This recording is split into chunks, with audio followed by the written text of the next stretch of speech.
नमस्कार दोस्तों, आज मैं फिर हाजिर हूँ कोरोना से जुड़ी कुछ बड़ी खबरों के साथ। देश दुनिया को धड़ाम कर चुका कोरोना अब भारत समेत कई देशों में अपने घुटने टेक रहा है और अब इसके केस भी कम हो रहे हैं।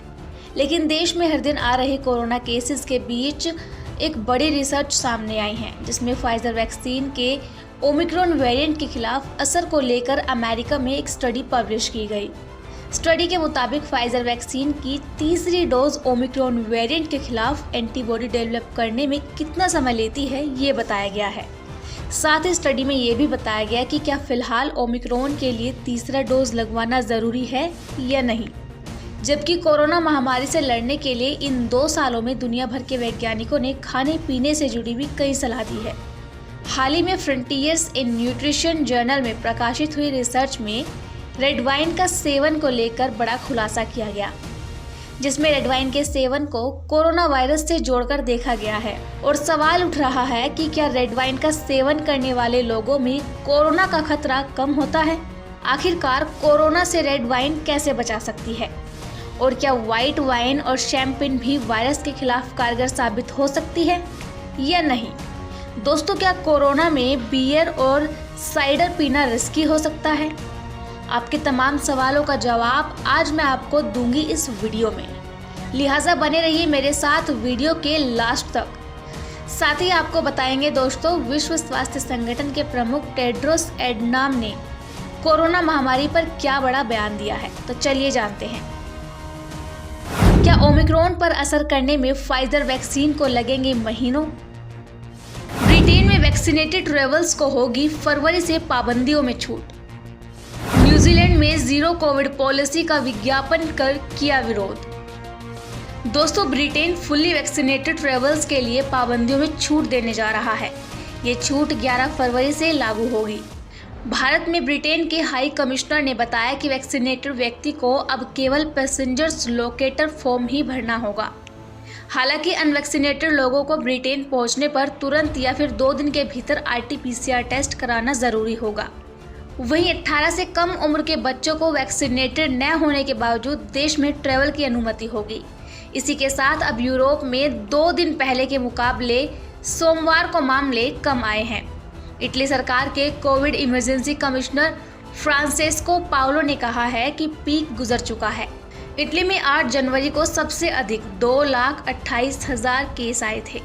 इसके बाद से नए केस लगातार कम हो रहे हैं।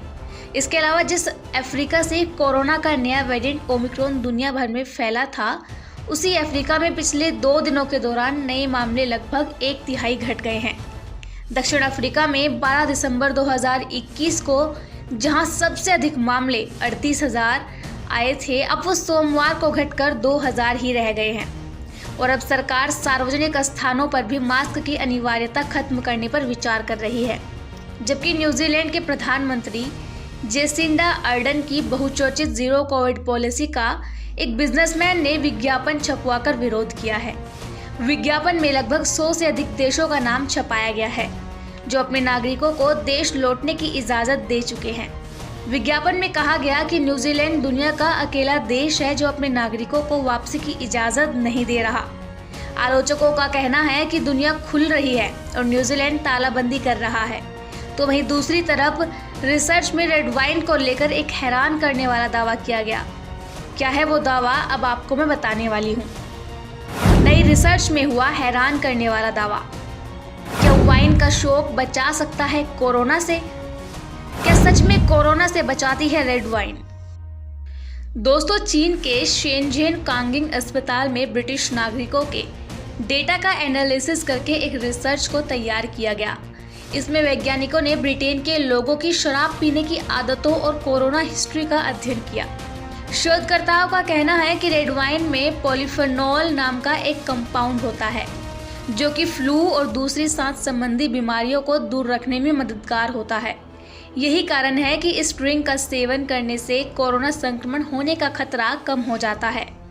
लेकिन सवाल ये भी उठता है कि क्या व्हाइट वाइन और शैंपेन भी वायरस के खिलाफ कारगर होगी, और क्या कोरोना में बियर और साइडर पीना रिस्की होगा? इसके अलावा सवाल ये भी उठता है दोस्तों कि क्या कोरोना से बचने के लिए वैक्सीन ज़रूरी है? दोस्तों, वैज्ञानिकों का कहना है कि व्हाइट वाइन और शैंपेन जैसे ड्रिंक्स भी हमें कोरोना वायरस के संक्रमण से बचा सकती है। रिसर्च के मुताबिक जो लोग हफ्ते में 1 से 4 गिलास व्हाइट वाइन या फिर शैंपेन पीते हैं, उन्हें कोविड इन्फेक्शन का खतरा 8% तक कम होता है। शोधकर्ताओं के अनुसार बियर और साइडर पीने वालों में कोरोना की संभावना लगभग 28% ज़्यादा होती है। यदि आप इन ड्रिंक्स का सेवन हफ्ते में 5 ग्लास या फिर उससे ज़्यादा करते हैं तो अभी से सावधानी बरतना शुरू कर दें। रिसर्च में ये भी कहा गया कि जो लोग ऊपर दी गई हुई गाइडलाइन से डबल शराब पीते हैं, उन्हें वायरस की चपेट में आने का रिस्क सबसे ज़्यादा होता है। इसीलिए वैज्ञानिक ज़्यादा शराब का सेवन करने की सलाह नहीं देते हैं।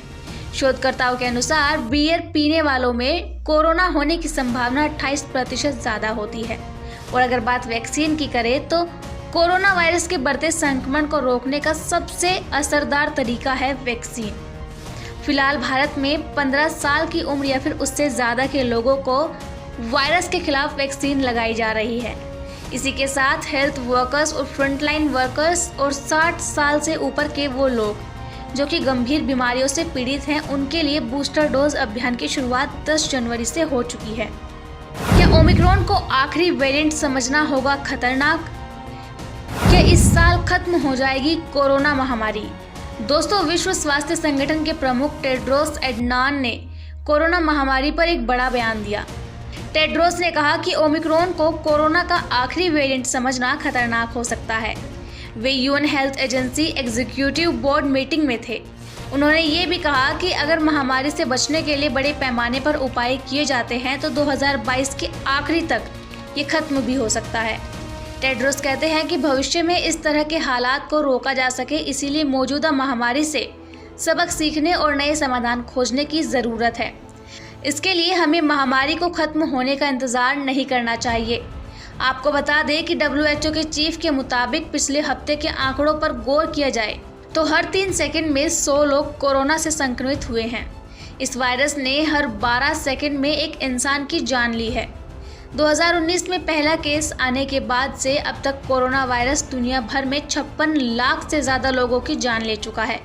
WHO कई महीनों से मांग कर रहा है कि गरीब देशों में वैक्सीन पहुंचाने में तेज़ी लाए।